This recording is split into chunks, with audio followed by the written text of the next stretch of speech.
E agora entrando no segundo bloco do programa Mulheres, com você aqui na Imagem da Cidade. Muito obrigada pelo seu carinho, muito obrigada por estar mais uma vez aqui dividindo esse momento comigo, com os nossos convidados, recebendo, claro, né, o nosso programa que é feito também com muito carinho para todos vocês. Conforme anunciado, o nosso assunto agora passa pela saúde, pela conscientização, pelo dar a oportunidade de uma continuidade nesse mundo e ao mesmo tempo nesse ser, quando a gente fala, por exemplo, na doação de órgãos e ao mesmo tempo enaltecendo esse mês, o mês do Setembro Verde. A minha convidada é a doutora Denise Rodrigues Simão, que é médica nefrologista e ao mesmo tempo vem aqui também representar o próprio Hospital Santa Isabel, que é referência quando o assunto envolve transplante de órgãos. E ao mesmo tempo, doutora, falar sobre esse mês que é tão importante, essa bandeira sendo levantada, hoje muito mais difundida do que nunca, quando a gente envolve esse tema, doação de órgãos e o sim para a vida, doutora. Seja bem-vinda, tá? Queria agradecer a oportunidade, né, de estar aqui e de falar sobre um tema tão importante. Que eu digo que se hoje Blumenau é referência em transplante, não seria se não tivesse a doação de órgãos. Então, é muito importante que a gente converse sobre o assunto, né, até no sentido de divulgar, né, o tema e desmistificar, né?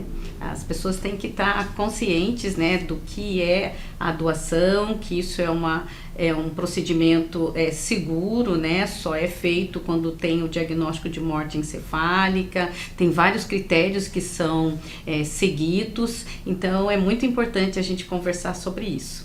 E sabe, doutora, que nesse ano de 2023, antes do setembro chegar, a gente já acompanhou muitas notícias envolvendo esse assunto, justamente porque teve a repercussão do apresentador Fausto Silva, o Faustão.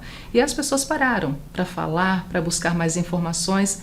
Teve desinformação também nesse assunto, nessa manchete, mas assim, a trazer essa conversa para a roda de casa, para a roda de amigos, para o seio familiar, como isso foi importante, até para poder abrir esse mês de setembro e ao mesmo tempo trazer essa temática que a gente vai ao longo de todo o mês, doutora, fortalecer cada vez mais e tirar essas dúvidas da nossa sociedade, como se tornou importante esse assunto realmente nas rodas de conversa, doutora? Sim, para ter uma ideia, hoje no Brasil, cerca de 60% das famílias que são abordadas quando existe o diagnóstico de morte encefálica recusam a doação.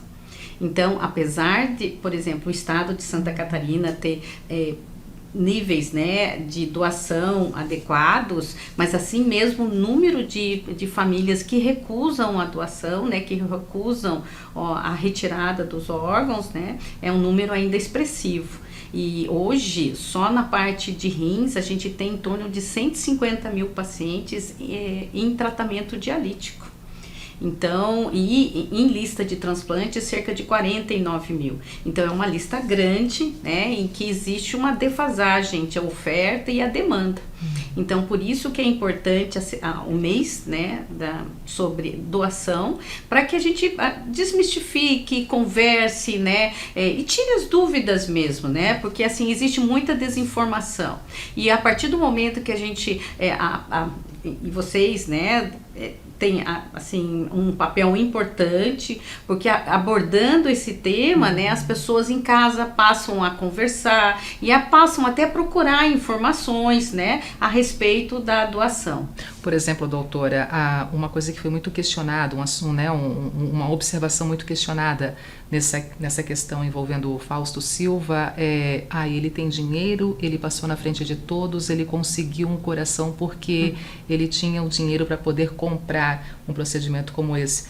Muito pelo contrário, quando falamos em transplantes, doações, não é o dinheiro que conta. Não, existe uma lista, isso é toda ela gerida pelo Sistema Nacional de Transplantes e existe vários critérios, né? Na situação do Fausto Silva, ele tinha um tipo sanguíneo que era B, que não é muito comum nem de doador nem de receptor. E em relação à parte do coração também, você tem que levar em consideração o tamanho do doador e o tamanho do receptor. Então, tem vários critérios. Para fígado tem alguns critérios, para rim tem outros. Então, isso é totalmente gerado por um sistema que é o SNT, em que a gente não tem, assim, o serviço que faz o transplante não tem ideia de quando vem esse órgão. Ele é gerado através de um sistema de computação e aí ele aloca de acordo com os critérios que foram definidos anteriormente. Então, não existe isso de porque tem um poder financeiro um pouco mais elevado que ele vai ultrapassar a fila. Existe todos os critérios que são respeitados e que já está bem definido. E essa lista, doutora, ela é mais regional, é mais estadual, não é uma lista nacional? Não. Até para dar mais segurança também e agilidade no procedimento. Sim, porque você imagine, assim, principalmente a parte do coração, alguns órgãos que são mais sensíveis, né? Entre o tempo de retirada e do implante, é um tempo curto. Então, eu não posso fazer uma retirada em São Paulo e implantar, por exemplo, a parte cardíaca no Rio Grande do Sul. O doador e o receptor têm que estar muito próximos, porque esse tempo, que a gente chama de tempo de isquemia fria, tem que ser curto entre a retirada e o implante. Na sua área, você é médica nefrologista, é especialista nos rins, né? E assim, doutora, também nesse procedimento, os critérios para fazer um transplante, uma doação, aqui nós estamos falando na necessidade de ter, por exemplo, um doador com falecimento para ter a confirmação. Uma pessoa em vida pode também fazer a doação. Sim, na parte do rim a gente tem tanto o doador falecido quanto o doador vivo, que pode ser relacionado ou não. Tá? Em relação à parte, quando o doador não é relacionado, não tem nenhuma consanguinidade, ou não é o esposo ou o marido, aí a gente tem que ter uma determinação judicial para que a gente inicie todo o processo. E quando você tem uma doação com um doador falecido, também existe uma lista, né? Primeiro é avaliada a parte de compatibilidade, que a gente chama de ABO, depois passa pela compatibilidade que a gente chama de HLA, que é uma parte genética, e por último é o tempo de lista. Então tem uma pontuação em que esse programa ele calcula e vai definir quem é o primeiro, o segundo, o terceiro da lista. E aí é ligado para essa pessoa, dizendo que ela foi o receptor, né, selecionado para receber aquele órgão. Aqui no nosso estado, em especial, essa lista de pacientes aguardando por um rim, doutora, necessitando o quanto antes, ela é grande? Só de rim hoje nós temos uma lista que foi agora em junho de 2023, de 690 pacientes em lista de espera para rim. E como é que é a vida desses pacientes que estão na lista de espera? Como é que é esse dia a dia deles, doutora?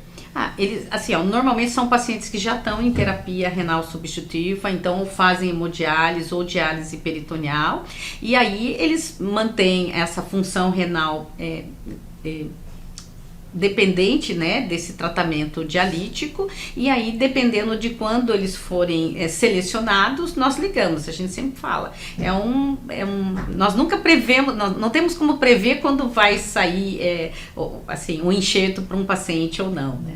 Doutora, o Hospital Santa Isabel é referência hoje no nosso estado e até mencionado nacionalmente, né, por todo o trabalho que realiza nesse direcionamento. E assim, é uma unidade que está com o paciente antes, durante e depois da realização, por exemplo, de um transplante, doutora? Sim, o Santa Isabel, ele não só está no momento do transplante, mas ele faz toda a avaliação pré e pós-operatória, né? A parte de fígado, a parte de coração, é toda feita dentro do Hospital Santa Isabel.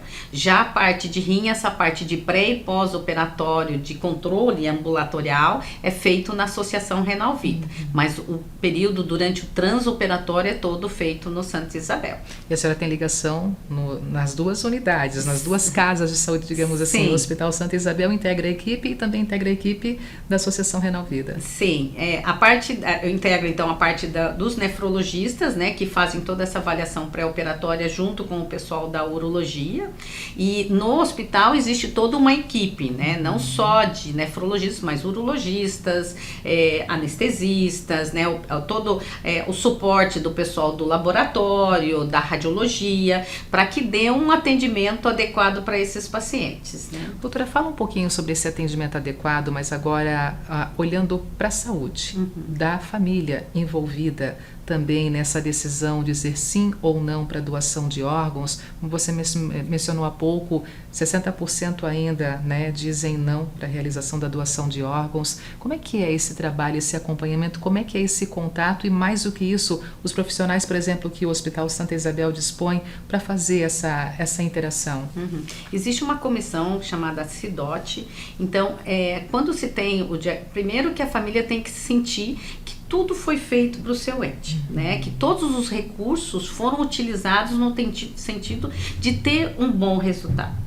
Então, quando a família se sente segura de que tudo foi feito e apesar disso o desfecho não foi favorável, aí o que acontece? Então, o intensivista faz o diagnóstico, aí ele tem um espaço de tempo que tem que ser repetido o exame, é feito um exame comprobatório ou através de uma anjo CT ou um Doppler transcraniano para certificar que mesmo esse paciente está em morte encefálica. Aí, quando isso acontece, é chamado o pessoal da comissão intra-hospitalar, a qual aí começa toda a parte da abordagem dos familiares, né? Então, nesse período, então, já é conversado, que é um quadro irreversível, que a morte encefálica, assim, esse é o grande problema da desmistificação, assim, eu já sei de pacientes que estavam em coma e acordaram. Morte encefálica não tem como, é diferente de um paciente em coma. Então, morte encefálica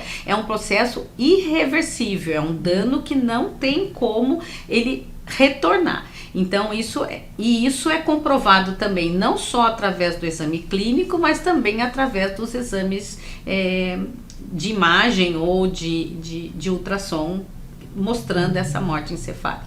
A senhora destacou um ponto importante, realmente, acho que essa é a maior dúvida da grande maioria das pessoas.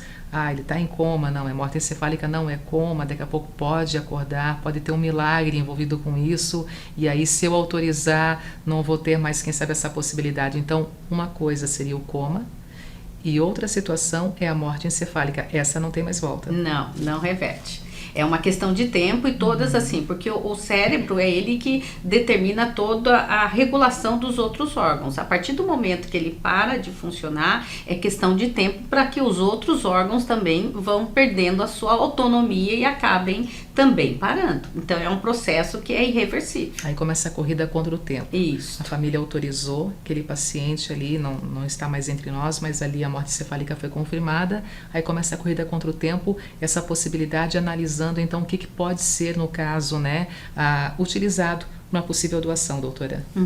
Aí, nesse sentido, a CIDOT entra em contato com a Central de Transplantes, que hoje fica em Florianópolis, e aí é feito todas as análises, tanto da parte cardíaca, pulmonar, renal, hepática. Então, é feita uma série de exames para ver se todos os órgãos são viáveis e quais poderão ser utilizados para a retirada e para o explante, né? E depois para o implante nos Como é que é a vida dos médicos que se envolvem com esse assunto, se envolvem com essa área de doação, de transplantes, doutora? Porque a qualquer momento pode ser um novo momento de estar também envolvido com isso. É você mudar a perspectiva de vida de uma pessoa, né? Então, nós que trabalhamos com a nefrologia, então, normalmente o paciente está ligado numa máquina 3 vezes por semana, toda a atividade dele sempre tem que ser baseada no tratamento dialítico. Então, em questão de qualidade de vida, liberdade, não só no sentido de não ter um horário fixo para fazer o procedimento, mas também de você ter a liberdade do ir e vir, viajar e fazer múltiplos planos. Que bacana. E assim, o que pode, de repente, não resultar 100% de satisfação depois da realização de um transplante? Aquelas falas que a gente ouve muito falar, teve uma rejeição, né? Voltou para a fila de tentar um novo órgão também. O que pode ser levado em consideração para, de repente, não conseguir o resultado 100% satisfatório, doutora? Porque esse órgão geneticamente é diferente do seu. Então, a vida inteira o teu organismo vai reconhecer como não seu. Então, é necessário uma série de medicações para evitar a rejeição. Então, essas medicações, elas são necessárias com o intuito de diminuir a tua reação a esse órgão que é estranho. Só que eu não posso tirar completamente a sua imunidade, porque senão vai favorecer aos processos infecciosos. Então, eu sempre coloco que é uma balança, uma dose suficiente para evitar rejeição, mas não demais para te favorecer um processo infeccioso. Então, algumas vezes o que acontece, o sistema imune desse indivíduo é um pouquinho mais potente, ele é um pouquinho mais reacional. E aí é que acaba, eu não posso ficar aumentando a medicação para tentar evitar essa resposta imunológica, porque senão abaixo muito a defesa dele. Então, é um processo que é contínuo de monitorização, eu sempre coloco. Você não vai ter mais a dependência da máquina para dialisar, mas em contrapartida você o resto da vida vai ter que tomar a medicação, monitorar o nível sérico. Para quê? Para que evite que o processo de rejeição se instale.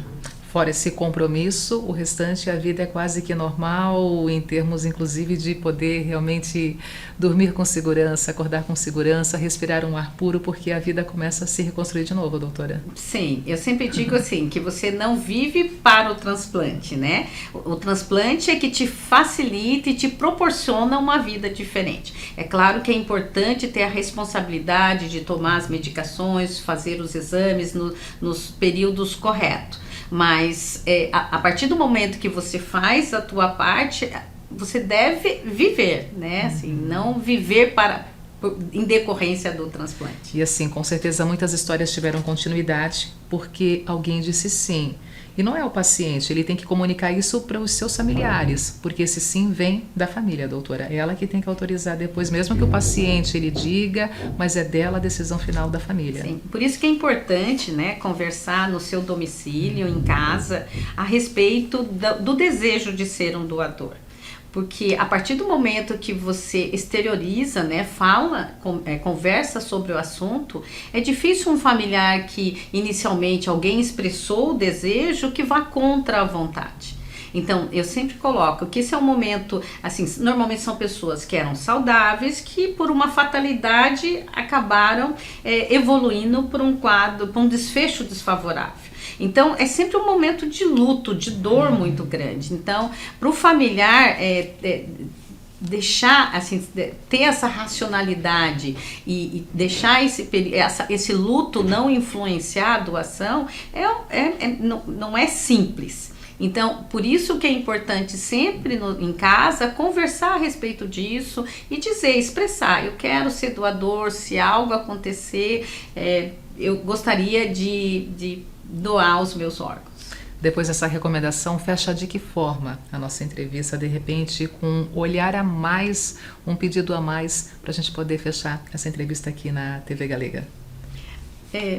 Converse com os seus familiares, né, a respeito do desejo da doação, porque nós só vamos transplantar, só vamos continuar sendo um estado e um município de referência se continuar a haver doações. Então, sem a doação não vai existir o transplante, e sem o transplante eu não consigo modificar e dar um outro sentido de vida para essa pessoa. Isso aí, doutora Denise, foi um prazer te receber aqui. Muito obrigada por estar conosco e trazendo também esse assunto delicado, importante, mas necessário também para ser abordado aqui. Obrigada, tá? Obrigada. Intervalo comercial e na sequência tem muito mais, tá? Rapidinho. Eu volto já.